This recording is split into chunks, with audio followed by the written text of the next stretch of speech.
5 मार्च को इंग्लैंड और team India के बीच मुंबई के वानखेड़े में सेमीफाइनल मुकाबला होगा। लेकिन सेमीफाइनल से पहले इन 4 खिलाड़ियों ने टीम इंडिया की टेंशन बढ़ा दी है।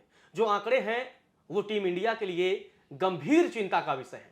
गौतम गंभीर भी सोच रहे होंगे, यार ये 4 खिलाड़ियों ने तो जीना हराम कर दिया है। कहां ये पहले मैच विनर हुआ करते थे और अब टीम की नैया डुबो रहे हैं। एक एक करके चर्चा करते हैं। नीरज भाई हमारे साथ हैं। नीरज भाई, अभिषेक शर्मा मतलब पहला बड़ा नाम, 6 मैच 80 रन, औसत 13.33, स्ट्राइक रेट 131.14। मतलब क्या हो गया, 3-3-0 बना रहे हैं।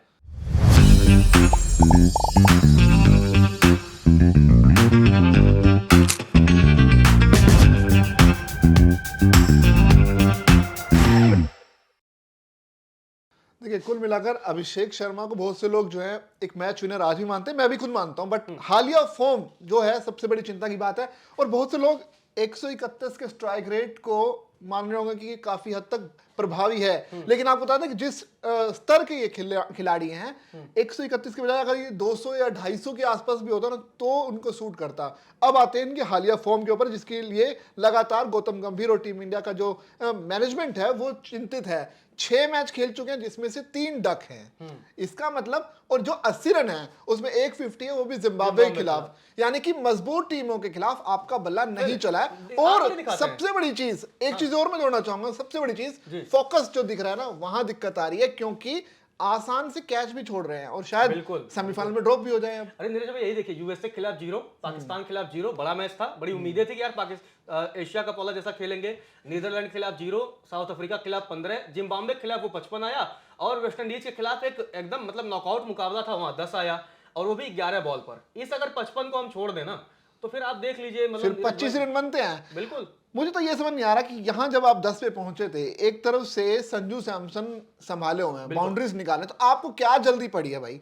आपको मौका मिल रहा है ना, सामने वाला बंदा अगर रन बना रहा है तो आप खड़े रहिए, क्योंकि आपको पता है कि आपकी फॉर्म नहीं है, आप खड़े रहो, क्योंकि जब तक क्रीज पे टिके रहोगे रन अपने आप आएंगे। लेकिन इनको भी जल्दी पड़ी है। इंटरेस्टिंग बात ये देखिए, साउथ अफ्रीका के खिलाफ चलिए मीडियम पेसर को आउट हुए, पहली बॉल थी, हिट किया, ठीक है, बाउंड्री पर पकड़े गए। पाकिस्तान के खिलाफ स्पिनर पर आउट हुए, नीदरलैंड के खिलाफ आर्यन दत्त ने उनको बोल्ड कर दिया, अफ्रीका के खिलाफ भी माकरम ने आउट कर दिया था। इसके बाद से जिम्बाब्वे के खिलाफ भी, अगर मुझे याद है बाद में शायद किसी स्पिनर ने आउट किया था, याद नहीं, लेकिन अगर वेस्ट इंडीज के खिलाफ हम देखें, अकील हुसैन ने इनको आउट कर दिया। तो स्पिनर के खिलाफ फंसते जा रहे हैं। मतलब मीडियम पेसर को तो चलिए मारने चक्कर में, या स्पिनर को आप नहीं मार पा रहे। जहां एक समय खौफ होता था अभिषेक शर्मा की, यार कोई भी स्पिनर आए, अभिषेक लंबे लंबे लपेटने वाला है, लेकिन अब ये मतलब टीम इंडिया के लिए बड़ा टेंशन बन चुके हैं। मुझे लग रहा है कि अगर थोड़ा सा क्रीज पर टिकेंगे ना तो वो वापस फॉर्म हासिल कर लेंगे, लेकिन अभी के लिए तो चिंता की बात है, क्योंकि अभिषेक शर्मा ऐसे प्लेयर नहीं है कि जो 55, 15 और 10 रन बना। ये ऐसे प्लेयर है कि आपको कब वो चुटकियों में 70-80 तक पहुंचा देंगे, और टीम का जो ओपनिंग स्टैंड है वो 100 के आसपास पहुंच जाएगा।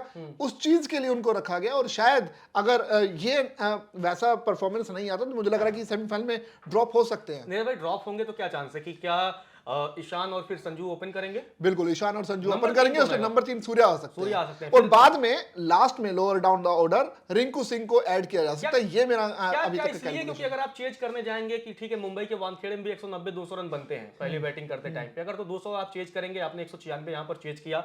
अगर हम संजू को उस मुकाबले में वेस्ट इंडीज वाले छोड़ दें, तो क्या अगर जरूरत पड़ने पर, क्योंकि हम लोअर ऑर्डर इतना मजबूत कर लें कि जरूरत पड़ने पर एक प्लेयर अगर टिका रहे तो एंकर का रोल निभाए, और दूसरा साथ साथ में आके रन बनाए, वो इसलिए डीप बैटिंग को काफी गहरा किया जा रहा है। दूसरा, आपके पास ऑप्शन में नहीं है। आप देखिए ना, किसके पास, अगर खुदा ना खास्ता आपको फाइनली सेमीफाइनल से पहले किसी प्लेयर को चोट लग जाती है तो आपके पास ऑप्शन नहीं है, ले देकर आपको फिर वापस उनको लाना पड़ेगा। आपके पास ऑप्शन नहीं है। हाँ, low down the order Rinku Singh के पास जितनी अपॉर्चुनिटीज थी उन्होंने बनाई है, 3 बॉल 4 बॉल इसी तरह से उनको मिल रही है, और उसमें परफॉर्म कर रहे हैं, ठीक जैसे शिवम दुबे कर रहे हैं। लेकिन यहां पर इनसे 15 रन 10 रन की उम्मीदें नहीं हम कर सकते। अगले खिलाड़ी हैं, बहुत इंपॉर्टेंट खिलाड़ी हैं, बड़ी चर्चा होती है, इनका एटीट्यूड को लेकर बड़ी चर्चा होती है, हार्दिक पांड्या। हार्दिक पांड्या के अगर हम आंकड़ों की बात करें, बड़ा इंटरेस्टिंग आंकड़ा है। आपको ये रन जब दिखेंगे, आप विकेट, आप बॉलिंग की बात करें, क्योंकि कई मैचों में इन्होंने बॉलिंग की शुरुआत की है, पावर प्ले में इन्होंने गेंदबाजी की है, 7 मैच 217 रन दिए हैं, 6 विकेट इनको मिला है, पाकिस्तान के खिलाफ अहम विकेट लिया था, इकोनॉमी 8.68, लेकिन लगातार वो बॉलिंग में वो पैनापन इनके नहीं नजर आ रहा है। नीरज भाई, पहले बॉलिंग पर चर्चा करते हैं, फिर बैटिंग पर आएंगे। हार्दिक पांड्या से मतलब एक्सपेक्ट नहीं, हालांकि ठीक है, इकोनॉमी हम कहें बहुत ज्यादा भी नहीं है, ऐसा नहीं कि बहुत गंदी है। नहीं, 8 T20 दशमलव फॉर्मेट 6 में ये ठीक है। 7 मैच में 6 विकेट। बॉलिंग में देखा जाए तो एवरेज रहा है, कोई बहुत इंपैक्ट ऐसा हार्दिक पांड्या का उस पाकिस्तान वाले मैच को अगर छोड़ दिया जाए, लास्ट मैच में भी इनको वेस्ट इंडीज के खिलाफ भी ठीक ठाक मार पड़ी है। मार तो पड़ी, और मुझे लग रहा है कि जिस तरह से हम यूएस के खिलाफ, या फिर उसके बाद शायद एक लास्ट, शायद कौन सी टीम थी? अगर हम बात करें, अफ्रीका के खिलाफ इनको ठीक ठाक रन पड़े थे, और इसके अलावा नीदरलैंड ने भी इनको मारा था, और इतना ही नहीं, नामीबिया के खिलाफ भी नहीं ठीक ठाक नामीबिया, यस, नामीबिया के खिलाफ काफी सारी पिटाई हुई। तो कुल मिलाकर जो एक पैनापन की उम्मीद कर सकते हैं, क्योंकि एक बड़े ऑलराउंडर हैं, बड़े मैच के प्लेयर हैं, मैच विनर है, इसमें कोई शक नहीं है। बट क्योंकि मैच विनर हमारे अभी थोड़ा सा आउट ऑफ फॉर्म दिख रहे हैं, क्योंकि चलिए बॉलिंग में अगर एवरेज कहूं ना, आप कहेंगे कि यार ये जस्टिफाई नहीं हो रहा है, मैं जस्टिफाई करने वाला आंकड़ा दिखाता हूं। ये है 7 मैच 172 रन, 28 की औसत, ठीक है, स्ट्राइक रेट 156 का। लेकिन इस पे आप मत जाइए, इसके बाद जो इंटरेस्टिंग चीज आ रही है ना, वो है हार्दिक पांड्या को ये एग्जैक्ट फिगर है, छोटी टीमों के खिलाफ रन आए हैं, चाहे वो नामीबिया के खिलाफ 52 आए हों, चाहे वो जिम्बाब्वे के खिलाफ 50 आए हों, चाहे वो नीदरलैंड के खिलाफ 30 आए हों, अफ्रीका के खिलाफ 18 है, यूएसए के खिलाफ 5 है, और पाकिस्तान के खिलाफ तो पहली ही बॉल पर आउट हो गए थे। नीरज भाई, ये इंटरेस्टिंग फिगर है, बड़ी टीमों के खिलाफ फ्लॉप हो रहे हैं, और वेस्ट इंडीज के खिलाफ भी इनसे रन नहीं आए थे। वेस्ट इंडीज के खिलाफ भी अंत में इन्होंने 14 गेंदों पर 17 रन बनाए थे। बिल्कुल। और ऐसे टाइट मैच में ना आपका मैच जो फिनिशर है वो वैसा होना चाहिए कि आपको हर हाल में जिता के ले। लेकिन आपको याद रखना पड़ेगा इस बात कि अगर संजू सैमसन उस वक्त क्रीज पर ना होते तो मैच का नतीजा पलट सकता था। बहुत बहुत मुश्किल था। वो तो गौतम गंभीर की बीच में ऐसी सलाह थी कि आप कम से कम क्रीज पर टिके रहो और दूसरी एंड से हिटिंग होती रहेगी। हार्दिक पांड्या की भूमिका बहुत अहम हो जाती है आने वाले सेमीफाइनल के लिए भी और फाइनल के लिए भी। मैं मान के चल रहा हूँ फाइनल हम खेल रहे हैं। देखिए बॉलिंग अगर दिखाएं, यूएसए के खिलाफ इन्होंने 34 रन दिया, विकेट नहीं लिया। नामीबिया के खिलाफ 21 रन पे 2 विकेट, पाकिस्तान के खिलाफ 16 रन पर 2 विकेट, ये बहुत अच्छा परफॉर्मेंस था। नीदरलैंड के खिलाफ ये मार खा, 40 रन इन्होंने दिया। अफ्रीका के खिलाफ 45 रन की कुटाई हुई। जिम्बाब्वे के खिलाफ भी 21 रन दिया, हालांकि 2 ही 3 ओवर इन्होंने बॉलिंग की थी। लेकिन बड़ी टीमों के खिलाफ हार्दिक पांड्या का जो परफॉर्मेंस है वो चिंता की बात है। अगर हम खासकर वो वेस्ट इंडीज के खिलाफ वाली इनिंग की बात करें, बॉलिंग में भी बड़े मार पड़ी है, लेकिन वो अंत में जब आपके 4 या 5 या 6 ओवर में आपको मतलब 10 से ज्यादा की इकोनॉमी से आप रन चेज कर रहे हैं, ठीक है, आप एक बैट्समैन सेट है, सेट वाले बैट्समैन की वहां भूमिका ये होती है कोई एंकर रोल में खेले, जबकि दूसरा बैट्समैन आए तो वो फिनिश करे चीजों को इजीली। और ये फिनिशर के तौर पर हार्दिक पांड्या ऐसा माना जाता था कि यार बड़े फिनिशर हैं, बड़े मैच विनर है, कई पारियां इन्होंने नो डाउट अपने कैरियर में बहुत अच्छी खेली है।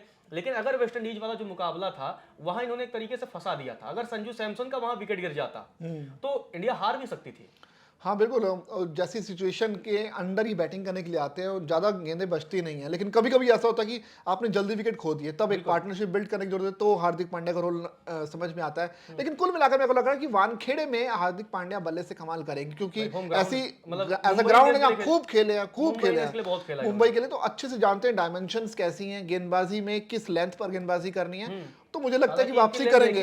शॉर्ट ऑफ लेंथ फेंकते ही रहते हैं भाई। और दूसरा, ये इतना की प्लेयर है टीम इंडिया का, अगर ये जिस दिन चला तो मैच एक तरफा कर देगा, ये बात तो क्लियर कट है। लेकिन यही चिंता की बात है।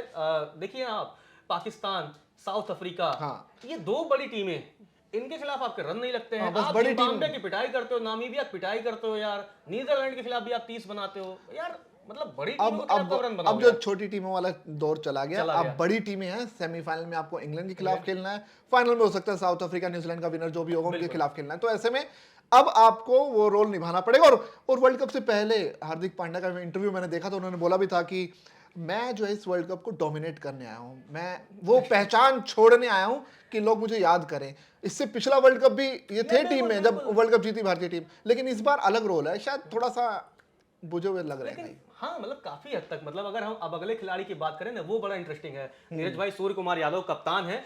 पहले मैच में बहुत अच्छा रन बनाया, टीम कोलैप्स कर गई थी यूएसए के खिलाफ, फिर आते हैं 80 से ज्यादा रन बनाते हैं। कप्तानी को लेकर भी कई बार लोग सवाल उठाते हैं कि यार बीच में क्या फैसले ले रहे हैं। कई बार ये भी देखा जाता है कि वहां गौतम गंभीर इंस्ट्रक्शन देते हैं, फिर बॉल किसी और को दी जाती है, दूसरे को थमा दी जाती है। लेकिन बैटिंग, पिछले दिन उन्होंने याद कहा था कि मैं यार आउट ऑफ फॉर्म नहीं हूं, आउट ऑफ रन हूं। जब यूएसए के खिलाफ इन्होंने रन बनाया तो लग गया हाँ यार आउट ऑफ रन थे, अब फॉर्म में आ गए हैं। उसके बाद मतलब लगा सूर्या वैसे कभी मतलब सूर्य धीमा नहीं होता है, लेकिन इनकी चमक अब धीमे पड़ रही है। अगर कई बार ये भी चर्चा हो रही है नीरज भाई, अगर कप्तान नहीं होते शायद ड्रॉप हो जाते हैं as a batsman. 7 match 231 run, वो 83-84 छोड़ दीजिए, 38 का औसत ठीक है। 135 का स्ट्राइक रेट सूर्या को जस्टिफाई नहीं करता है नीरज भाई। ये जो औसत है ना आपका, ये इसी वजह से जो पहले मैच में जो रन Not है out, उस वजह और से भी है। not अगर out वो इनिंग निकाल दोगे तो ये औसत बहुत तेजी से गिरेगा। हाँ। और सूर्य कुमार यादव जिस स्तर के बल्लेबाज हैं, टीम के कप्तान हैं, जिम्मेदारी लेनी पड़ती है और बड़े मैच के प्लेयर हैं, वैसी बल्लेबाजी अभी तक देखने को नहीं मिली है। हालांकि इनकी जो कैप्टनसी कुछ डिसीजन थे उन पर भी बहुत सारे सवाल उठे। आपने पहले कैसे संजू सैमसन को ड्रॉप कर दिया, फिर वापस आपको लाना पड़ा, बहुत आलोचना भी हुई, लेकिन कुल मिलाकर उनकी बल्लेबाजी से सबसे पहले उम्मीद की जाती है। बड़ी टीमों के खिलाफ बड़ा परफॉर्मेंस को लेकर इशू रहा है, और यही चर्चा इसलिए होती है नीरज भाई ना, आकाश चोपड़ा से लेकर कई खिलाड़ियों ने सवाल उठाया। अब ये देखिए, यूएसए के खिलाफ 84 नॉट आउट, ठीक है, बहुत अच्छी इनिंग थी, हम कोलैप्स कर गए थे, नो डाउट, तारीफ कर रहे हैं कि वहां सूर्या अगर नहीं होते हम वो शायद मैच हार जाते। नामीबिया के खिलाफ 12, पाकिस्तान के खिलाफ 32, बहुत स्लो रन आए थे, स्ट्रगल कर रहे थे। नीदरलैंड के खिलाफ 34 आए, अफ्रीका के खिलाफ 18 आए, जिम्बाब्वे के खिलाफ 33, वेस्ट इंडीज के खिलाफ 18, लगातार स्ट्रगल कर रहे हैं। इनमें आप देखेंगे कि स्ट्राइक रेट भी सब में बहुत कम है नीरज भाई। इसमें जो सबसे बड़ी दिक्कत है ना, तमाम दर्शक इस बात को एग्री करेंगे कि इसमें आपको स्टार्ट मिला, इसमें स्टार्ट मिला, इसमें स्टार्ट मिला, इसमें सब में स्टार्ट मिला। T20 फॉर्मेट में जब भी 10 से 15 रन कोई बल्लेबाज बनाता है तो मैं मान के चल रहा हूं कि स्टार्ट मिल गया। और जब आपको स्टार्ट मिलता है, तमाम लेजेंड्स प्लेयर जो हैं यही बोलते रहेंगे, अगर आपको स्टार्ट मिल गया है इसका मतलब आंखें जम गई है, अब आप उसको कन्वर्ट करो बड़ी पारी में। अब आप ऐसी पारी बनाओ जिससे दुनिया आपको याद रखेगी। तो आप 12 को आप बढ़ा सकते थे, 32 को 60 के आसपास ले जा सकते थे, 34 को 70 तक ले जा सकते थे। 18 साउथ अफ्रीका के खिलाफ अगर ये 18 से बढ़कर ये 50 रन हो जाते तो हम बहुत अच्छी स्थिति में होते, शायद वो मैच ना भी हारते। स्ट्रगल कर रहे थे तो हर इनिंग में उन्हें स्टार्ट मिला है, लेकिन उसे बड़ी पारी में कन्वर्ट नहीं कर पाए। नीरज भाई 2-3 चलिए, पाकिस्तान के खिलाफ आप पहले बैटिंग कर रहे थे, ठीक है, ये अफ्रीका और वेस्ट इंडीज के खिलाफ आप चेज कर रहे थे, और दोनों मैचों में अगर आप नंबर 4 पर खेल रहे हैं और आपके विकेट जल्दी गिरे थे, हमने देखा कि ईशान भी जल्दी आउट हो गए अफ्रीका के खिलाफ, फिर अभिषेक शर्मा जल्दी आउट हो गए, फिर वेस्ट इंडीज के खिलाफ हमने देखा ईशान और अभिषेक जल्दी आउट हो गए। ऐसे सिचुएशन में नंबर 4 की भूमिका और अहम हो जाती है जब आपके ओपनर और 1 डाउन वाले विकेट जल्दी गिर जाते हैं नीरज भाई। अब ऐसी सिचुएशन में आपको विराट कोहली जैसा बल्लेबाज याद आता है। नंबर 3 पर ऐसी कितनी बार सिचुएशन हुई होंगी जब आपको इनिशियल विकेट्स गिर गए, उसके बाद विराट आया और चेस करके लेके गए हैं। तो बात कप्तानी की नहीं है, आपकी वो जिम्मेदारी तो है ही, लेकिन वो जो 4 नंबर की और 3 नंबर की जो पोजीशन रहती है ना, उसमें ऐसा बल्लेबाज चाहिए जो आपको निकाल ले। इंटरेस्टिंग बात तो ये भी है ना कि आप बतौर कप्तान नहीं खेल रहे ना, मेन तो आपका काम है बैट्समैन का, कैप्टनसी तो आपको एक्स्ट्रा रोल है। तभी तो मैं बोल रहा हूं कि अगर ये नॉर्मल प्लेयर के तौर पर टीम में शामिल होते और ये परफॉर्मेंस होती तो हो सकता है ड्रॉप भी हो जाते हैं। तो क्योंकि कप्तान है इसलिए टीम में बने हुए हैं। बहरहाल उम्मीद कर सकते हैं कि ये भी वानखेड़े, इनका भी अपना ग्राउंड है, बहुत क्रिकेट इन्होंने मुंबई के लिए खेला है, तो ऐसे में मुंबई तक ऐसे में हो सकता है वापसी कर। अब उम्मीद ही कर सकते हैं क्योंकि सूर्य कुमार यादव जिस हिसाब के प्लेयर हैं उनसे बड़े रनों की उम्मीद करते हैं। अगले खिलाड़ी चलते हैं, बहुत इंटरेस्टिंग है। कई लोग सोचेंगे यार वरुण चक्रवर्ती क्यों, परफॉर्मेंस तो ठीक ठाक दिया है, लेकिन वही स्थिति वरुण चक्रवर्ती की है कि बड़ी टीमों के खिलाफ बड़े मैचों में बहुत रन खा रहे हैं। भले ही वो 7 मैच नीरज भाई 184 रन दिए हैं, 12 विकेट लिए हैं, टॉप 5 में भी हैं विकेट टेकर के वर्ल्ड कप में, अभी तक 7.6 इसकी इकोनॉमी है, सारी बातें ठीक हैं। लेकिन अब इंटरेस्टिंग फैक्ट पे चलते हैं। देखिए, यूएसए के खिलाफ 24 रन दिए, 1 विकेट लिया, नामीबिया के खिलाफ 2 ओवर उन्होंने किया, 7 रन देकर 3 विकेट लिए, पाकिस्तान के खिलाफ भी आपने अच्छी की, 17 रन देकर 2 विकेट लिए, नीदरलैंड के खिलाफ 14 रन देकर 3 विकेट। अब जब सुपर 8 के वाला मुकाबला आता है ना, आपने लीग में तो बहुत अच्छा किया, आप डोमिनेट कर रहे थे, वहां पर एक विकेट चलिए पाकिस्तान के खिलाफ वाला मैच में स्पिनिंग ट्रैक का विकेट था, आपको वहां मिला, लेकिन सुपर 8 में आप एक तरीके से कोलैप्स हुए। अफ्रीका के खिलाफ 47 रन देकर 1 विकेट, जिम्बाब्वे के खिलाफ 35 रन देकर 1 विकेट, अगर जिम्बाब्वे आपको 35 मार रहा है तो आप समझ जाइए, और फिर वेस्ट इंडीज के खिलाफ भी 40 रन देकर 1 विकेट। ये सोचने वाली बात है। देखिए, ये तो बिल्कुल आपको समझना पड़ेगा। अगर यहां तक का परफॉर्मेंस आप देखोगे तो अव्वल दर्जे का परफॉर्मेंस, तब तक ये लग रहा था कि ये टॉप विकेट टेकर आखिर खत्म करेंगे वर्ल्ड कप। साउथ अफ्रीका के खिलाफ, साउथ अफ्रीका मजबूत टीम है, इन्होंने प्लानिंग की कि भारतीय टीम का सबसे अहम प्लेयर है वरुण चक्रवर्ती। साउथ अफ्रीका ने प्लानिंग की कि इसको काउंटर करना है, आए हैं, उसको हिट किया है और ये बताने की कोशिश की कि हम पूरी प्लानिंग से आए हैं, आपको आज जमने नहीं देंगे, आपको टिकने नहीं देंगे। और नतीजा क्या हुआ? 47 रन, 1 विकेट। मिलर ने और डेवॉल्ट ब्रेविस ने खड़े और इस 47 रन के बाद आप जिम्बाब्वे के खिलाफ भी नहीं चल पाए, आप वेस्ट इंडीज के खिलाफ भी नहीं चल पाए, और मुझे नहीं लगता इंग्लैंड भी चलने देगा, क्योंकि सबने अब एक चीज कैप्चर कर लिया कि कैसे इन्हें काउंटर करना है। दूसरा, ये स्लो बॉल जो वेरिएशंस थी वो रखते थे, लेकिन अब जो है स्पीड ज्यादा है। मतलब नीरज भाई जितना आप इनकी देखिए एवरेज स्पीड निकालेंगे तो वो 95 से समथिंग एबव ही आएगी। लगातार कई बॉल 100 से ज्यादा फेंक रहे हैं यार, आप मतलब कहाँ मीडियम पेसर स्लोवर का इस्तेमाल कर रहे हैं तमाम विकेट्स पे कि मैंने यार नेट्स में भी देखा, पता नहीं क्यों टीम मैनेजमेंट को ये सलाह दे रहा है कि आप थोड़ा सा फास्ट फेंकिए। आप क्या मीडियम पेसर बनवाना चाह रहे हैं उनको? इनको देख के याद आ रहा है वो सौरभ गांगुली आके 4 कदम हाँ। छोड़ के मीडियम पेस बॉलिंग करते थे। वो ये speed। मतलब आप यार स्पिनर हो, आप टर्न कराओ, गोगली डालो, इनमें एक्सपर्ट रहे हो, आप आगे से बीट इनके पास करते थे। वेरिएशंस बहुत ज्यादा, उनको वेरिएशंस को ही बैक करना चाहिए, उसी पे ही अपना जोर रखना चाहिए और शायद उसी में ही फंसा सकते देखिए हैं। 2-3 स्पिनर की बड़ी चर्चा रही, उस्मान तारिक की चर्चा रही, ठीक है, परफॉर्मेंस कैसा रहा, कई बार बहुत उन्होंने अच्छा किया। उनकी जब आप स्पीड देखेंगे, जिस पाकिस्तान वाले मैच में इनको विकेट मिला, ठीक है, उस मैच में आप उस्मान तारिक को देखेंगे 78, 75, 80, 82, इन्होंने सारी गेंदें लगभग 90 से ऊपर फेंकी थी। जिस विकेट पर, ये मतलब एक बेसिक क्रिकेट सेंस है कि जिस विकेट पर बॉल फंस रही हो वहां और स्लो डालो, बैट्समैन को एफर्ट लगाने दो, ग्राउंड बड़े हैं, ये तेज डाल रहे हैं। हमने अफ्रीका के खिलाफ वाले मैच में देखा कि अगर वहां के एडन माकरम आते हैं, पार्ट टाइम स्पिनर है एक तरीके से, वो आके स्लो डालते हैं, ठीक है, ये भाई साहब तेज डाल रहे हैं। और मिलर और डेवॉल्ट ब्रेविस ने इसीलिए खड़े होकर, वो तो नो लुक वाला छक्का मारा। उनको तो पेस पसंद है ना पेस भाई, पसंद है। और पेस पसंद है तो आप उनको पेस दोगे, ऊपर से आपकी वेरिएशंस पे काम किया तो आपको धुलाई होनी है। नीरज भाई चलिए, ये तो 4 ये खिलाड़ी हैं जो टीम इंडिया टेंशन बढ़ा रहे हैं। चलिए तिलक वर्मा को लेकर थोड़ी सी राहत की खबर है। हाँ, लोअर डाउन द ऑर्डर जब से आया तो एक अलग बैट्समैन दो दिख रहे हैं, तो मैच मेरे को में- नहीं लगता कि इस लिस्ट में उनका नाम होना चाहिए। इस लिस्ट में इसलिए हमने उनको नहीं रखा है। 2 नामों की बड़ी चर्चा थी कि यार वैसे हम- आपके हिसाब से कौन से नाम इस लिस्ट में छूट गए हैं जो थोड़ी सी चिंता बना सकते हैं? आप कमेंट भी कर सकते हैं। बिल्कुल। तो इंग्लैंड के खिलाफ सेमीफाइनल है, मस्ट विन मैच है, मस्ट विन भाई, आप जीतेंगे 2 अगर मुकाबले आपको जीतने हैं, ठीक है, फिर आप फाइनल की वो ट्रॉफी उठाओगे। अगर ये 2 मुकाबलों में आप एक भी हारते हो, पहला हारते हो, अगला हारते हो, फिर आप अगले वेट करो 2 सालों का। अगर ये 2 जीतते हो तो अगली बार आप कुछ सीरीज वगैरह हारेंगे तो किसी को फर्क नहीं पड़ने वाला है। बिल्कुल, बहुत कुछ टिका है भाई इन प्लेयर्स का, बहुत कुछ टिका है। तो इन्हें करना होगा। ये जो 4 है ना, ये मैच विनर प्लेयर रहे, और बहुत हमने और नीरज भाई ने जब डिस्कस किया कि इन 4 को रखा जाए तो सवाल ना उठे, तो इसलिए इनके फैक्ट की हमने बात की। और ये हम कहते हैं कि ये चारों मैच विनर हैं, बहुत मैचेस जीता है, चाहे वो अभिषेक शर्मा हो, चाहे सूर्या हो, चाहे हार्दिक हो, चाहे वरुण हो, यार 4 प्लेयर हैं, ठीक है। ये ऐसे प्लेयर हैं, एक देखो टॉप का बैट्समैन है, एक जो है कैप्टन और बैट्समैन है, दूसरा ऑलराउंडर है और तीसरा मेन बॉलर है, नंबर 1 रैंकिंग वाला बॉलर है।